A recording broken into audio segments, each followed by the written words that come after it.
bit of an interesting one. 2013 Vauxhall Corsa, 50,000 miles. Coming as a non-runner. Broke down while on a driving lesson. AA reckon the camshaft was snapped. I don't quite believe that, so I'm going to do some diagnosing myself. I've stripped off the airbox. I've took the engine cover off and a few of the pipe works and a bit of ducting and that. The top of the timing chest, you've got a little bung. I'm going to take that out, and in there you'll be able to see the nut that holds the camshaft sprocket on. Now I'm going to crank the engine over and see if it rotates.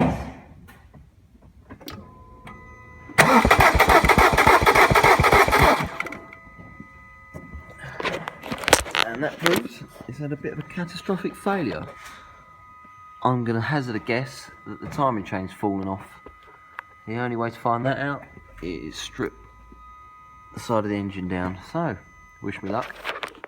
Right, the last one of these I stripped down to get the timing chain cover off.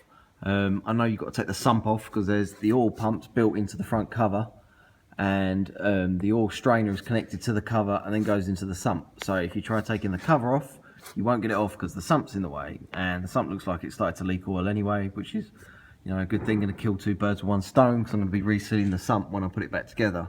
So I'm going to start by stripping the inner arch out. I'm going to take the exhaust off, probably the crash bar just to get out of my face, and then I'll probably start stripping the auxiliary belt down and stuff like that. So here we go. Right, exhaust off, inner arch out, little crash bars off. Exhaust was a lot harder than it looks to get off because it was seized up. Time to take the sump off, alright? Right. Another little problem I've just run into is there is this support that runs underneath the sump, and there's bolts in there that I really need to get to. So I'm going to have to strip all this off as well. Fab. Got all the bolts out, got the bracket off. You'd think it would just come off, wouldn't you? No, because it's bonded on with sealant, so it's absolutely solid. So now I'm going to have to attack it very gently without destroying anything and try and pry it off. And if by magic, the sump's off. This is what I was talking about earlier. The little strainer connects to the front case. So if I'd have took the case off, this strainer being held in by the sump would have come off from that, and there's some studs that come out the front of the case as well that go down into the sump, so the sump has to come off anyway. So yes, where we are now. Now I'm going to strip the auxiliary belt rather, and I think the water pump might have to come off, tensioner, crank pulley, blah blah blah. We'll see how we go when we start taking it off.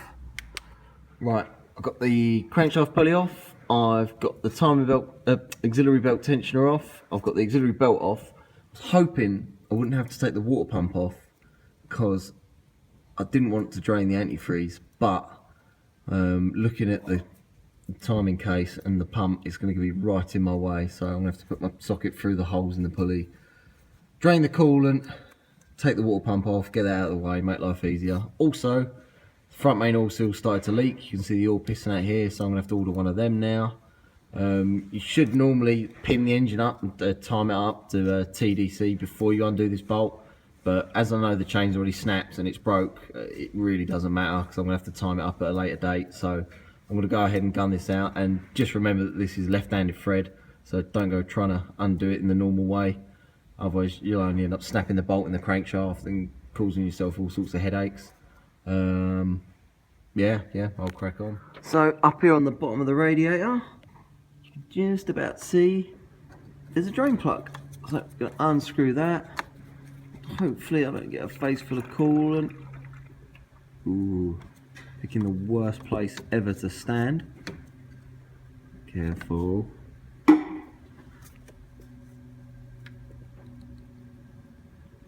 There she goes. It will come out a lot faster when I take the rag cap off. In fact, it will probably miss that bowl as well. So I might just leave it draining like that. Yeah, I think I will. Put that somewhere safe as well, don't want to lose that. They come with a rad, you can't get them separate. Remember what I was saying about that bolt earlier?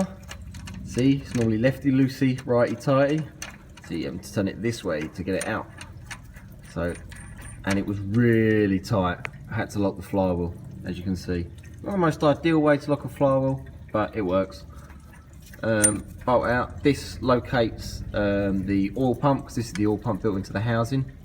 This little sleeve locates the oil pump onto the crankshaft, but then when that bolt is tight, it also pinches the bottom timing sprocket against the crankshaft.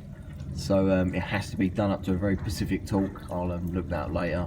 But yeah, don't leave this loose, otherwise you'll just be, you know, all sorts of headaches. And you can see there the oil seal where it's been leaking, so I have to order one of them. From memory, it was a nightmare to get the right one, but we'll see. Right, I've got the antifreeze draining. I've took the bolts out of the water pump, and I'm slowly pulling it away. And as the air's getting let in, trickling out faster. I'm just trying not to get covered in antifreeze myself. Nope, nope, nope, nope. Push it back in.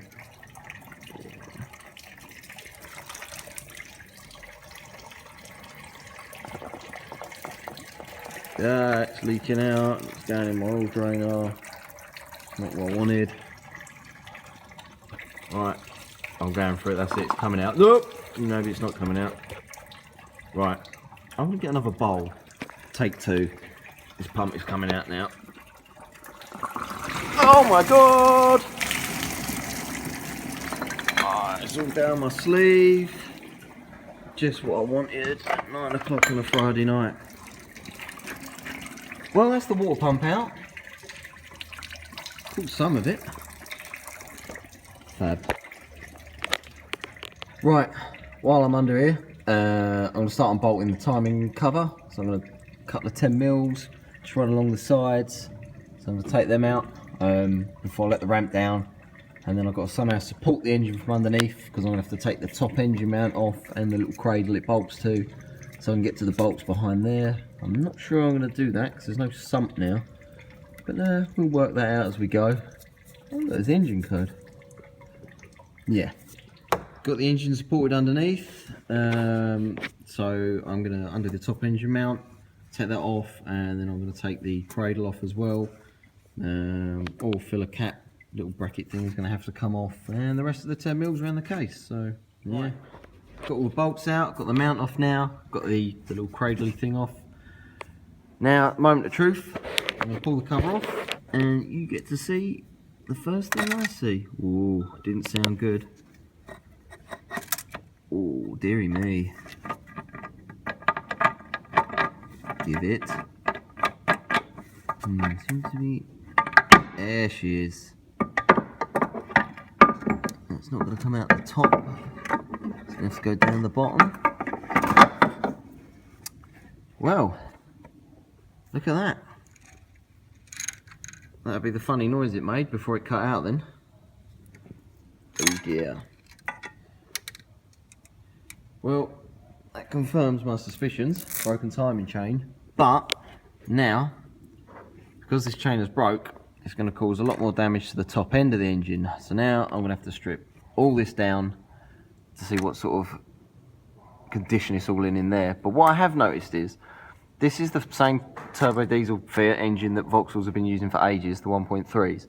But because this is in a 2013 plate, they've moved the turbo up here. I'm going to assume to make room for the diesel particulate filter that's down there. Because they've put the turbo up here, the turbo now sits right in the way of where one of the timing plugs is for me to lock the exhaust camshaft. So I'm probably going to have to take all the turbo off as well as stripping down the top end of the engine. So yeah, got a lot more work ahead of me yet. Strip the injectors out, taking the diesel pump off, taking the vacuum pump off, got the top of the engine off to reveal the lifters and the rockers, as I suspected. Crack there, that one's in 2 bits, that one's got a little bit of a fracture. Oh, where was the other one? Some of the exhaust ones got big cracks in them as well. That one's literally in pieces, look at that. Smashed in 2. Other than that, not so bad. But I'm going to change all 16 anyway. New lifters, all fitted, and more broken ones. Give it a little clean up.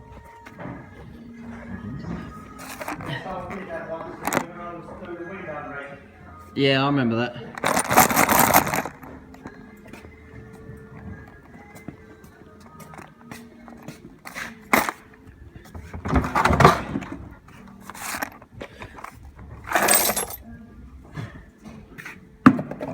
Inspecting the camshafts before I give them a clean. It looks good to me. I was wrong, no broken cam. Box of goodies, look. Get a new chain. Oh, get a new crankshaft all still. I like camshaft.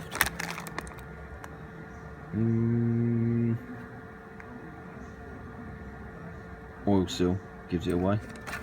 Timing chain, new sprockets. One for the top, one for the bottom. Get new bolts, new guides, new big gasket, lovely. I forgot to do a video when I was putting all the chain and stuff on, but I've got the new chain in there, 2 new guides, got a new oil spray bar, new tensioner. I've just pressed the new crankshaft oil seal in, given the cover clean off obviously. Timed up the bottom end, I've got the pin locking into the bottom of the flywheel. Can't really see that, just in there. That times it up to TDC on the bottom end. I've got the locking pin in the top, I'll show you that in a minute. So now I've literally just got to put the little stub in.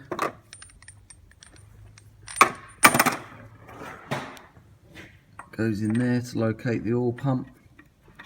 There you go. New crankshaft bolt. Is that a new one? Can't tell. Yeah, here's the old one. That's the new one. No Loctite on this bolt because it's a stretch bolt, believe it or not. And yeah, so I'll crack on. Put all the engine mount back on, put all the little bracket back on. Still got the bolt out the top cover. Still got all the injectors out. Still haven't put the vacuum pump on, or the diesel pump, or the wiring looms all stripped off, etc.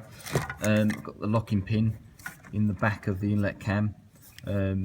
It looks like this from the inside. It's like a little cutout, so it will only really slot into the camshaft that way or that way. You can't really get it wrong, but you've got that like sprung loaded sleeve, so you screw that into the head, and you see that like little split pin there aligns with the flat on that.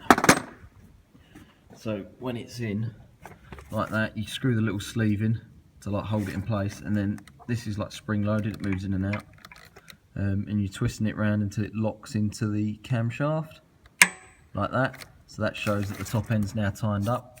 You can tighten that right up if you want to lock the cam right up, but I mean, I know the pin's in the bottom end, I know that's now locked in the cam, so I know the cam time is right, and I know the bottom end's right. So now all I need to do is tighten up the crankshaft pulley bolt, which will pin the bottom sprocket to the crankshaft, and then turn it over by hand a few times, make sure these pins go back in. Then I can do the final torque on the crankshaft pulley bolt, and then carry on putting it all back together, and then put the injectors back in. I'm going to renew all the injector seals, got to clean all that off, blah blah blah. Crankshaft pulleys back on, replace the crankshaft oil seal, tensioners back on, auxiliary belts back on, water pumps resealed and that's refitted. Get in there, exhaust, bottom bracket, sumps back on, resealed the sump, torqued all them up, torqued up the crankshaft pulley bolt as well, relocked the flywheel again,